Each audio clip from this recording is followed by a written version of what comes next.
Good evening.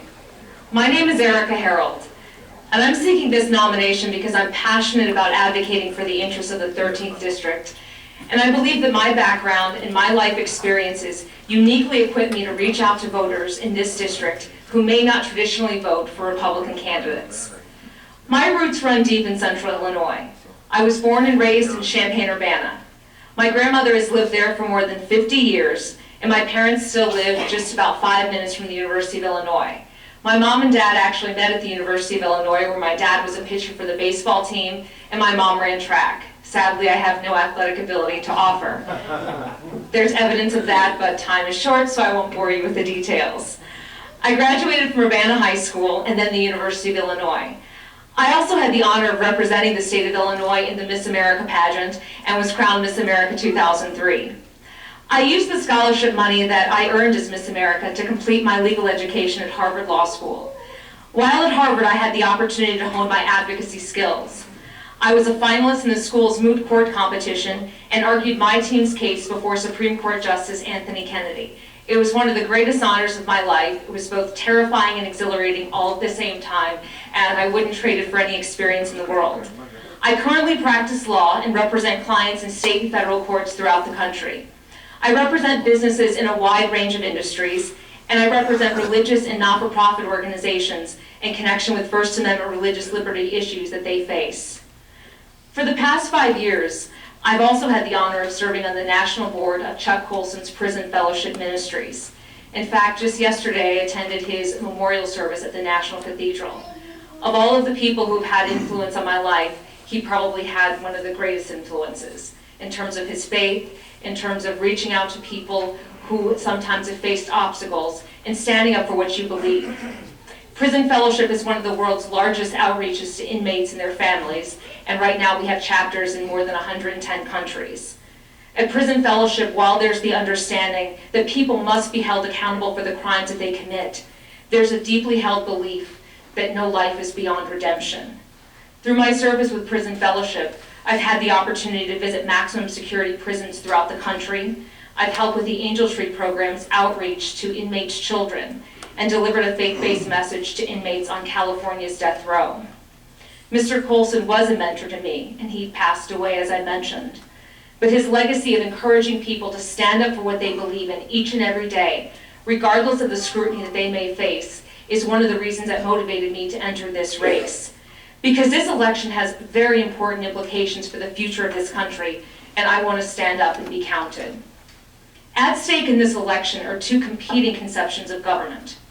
On the one hand, there is the view that it's the proper role of government to manage the affairs of its citizens and to exercise increasing regulatory control over businesses.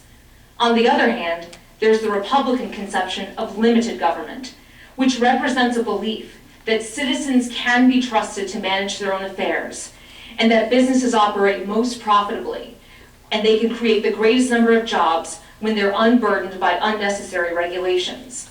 It's an unshakable and unquenchable belief in the fruits of freedom. And in order to win this election to represent the 13th Congressional District in Congress, which is now considered by most analysts to be a swing district, Republicans must reach out and earn the votes of those who may not traditionally vote for Republican candidates. We must explain how those transcendent principles of limited government, of respect for the sanctity of life, can transcend race, gender, and age, and can empower all Americans. It will not be simply sufficient to rally the base. We must expand the team. And I believe that I'm the candidate best equipped to try to engage those new voters. And I've had a lot of experience reaching out to voters who don't traditionally vote for Republican candidates. I served as the youth coordinator for State Senator Patrick O'Malley's campaign for governor, and it's wonderful to see the Wents who are part of that team here tonight. They actually brought some pictures from the campaign trail, which showed me 10 years ago. I was a lot younger at that point, but it was a wonderful opportunity to be part of that effort. During that time, I was the youth coordinator, and I traveled to college campuses throughout the state, many of which were in this district, trying to encourage young people, your vote counts and your vote matters, so do be involved. I also had the privilege of being involved in President Bush's re-election campaign. I was a delegate to the National Convention from the 15th Congressional District, and I spoke during one of the convention's evening sessions about the importance of faith-based initiatives.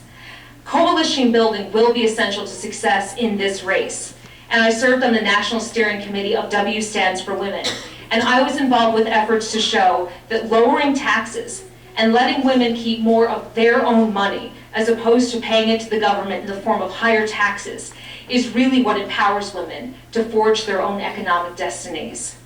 Campaigning with First Lady Laura Bush was probably one of the highlights of that campaign for me. We had the opportunity to go to Nashua, New Hampshire, and to be able to reach out for the vote, and just the opportunity to meet her, let alone campaign with her, was a huge honor. And it would be my goal if selected as a Republican nominee for this district to show that there is no war on women. Rather, there is economic empowerment for everyone. Reaching out to African American business leaders was also one of the central components of our outreach efforts. I participated in a multi-city national outreach tour with then RNC Chairman Ed Gillespie, and we traveled around the country convening groups of African American business leaders and explaining how the principles of lower taxes for businesses really spurred their economic productivity and profitability and gave them the opportunity to create more jobs. Essential to the success of these outreach efforts is experience engaging the national media and local media as well in presenting Republican policies and principles in compelling and persuasive manner. So often people hear Republican buzzwords and they tune out if they're not already with us. I want the people who are already with us, but I want the people who believe the things that we believe but just may not necessarily have been asked to join us. I want those people on our team as well. It's not about changing the principles. It's not about in any way diluting conservative principles. It's about saying we think that these principles are core and fundamental. We want you to be part of us. That's what this is about. And I've had the opportunity to present those kind of principles to lots of people on national media. I was a political commentator for a show on MSNBC, and we had the opportunity to do political commentary and to name our winners and losers of the week. And I realized I really enjoyed trying to present our principles that we know increase productivity and profitability, increasing it and expanding it to people who may not already be with us. If I was honored with this nomination and elected to Congress in November, I would focus on a few key priorities. First, I would prioritize reducing the national debt, which has reached almost $15.6 trillion. More than $1 trillion of those dollars is owned by China. As everyone in this room knows, that is fiscally unsustainable. Because we know that spending for Medicare, Medicaid, and Social Security will compose 64% of the national budget in 2020, we must be willing to consider meaningful ways of addressing this. I would also prioritize obtaining a seat on the Agriculture Committee so that I could play a role in shaping the bills that will most affect this district. I would also be a proponent of a comprehensive crop insurance program to serve as a risk management tool for farmers, and I would fight to protect renewable fuel standards.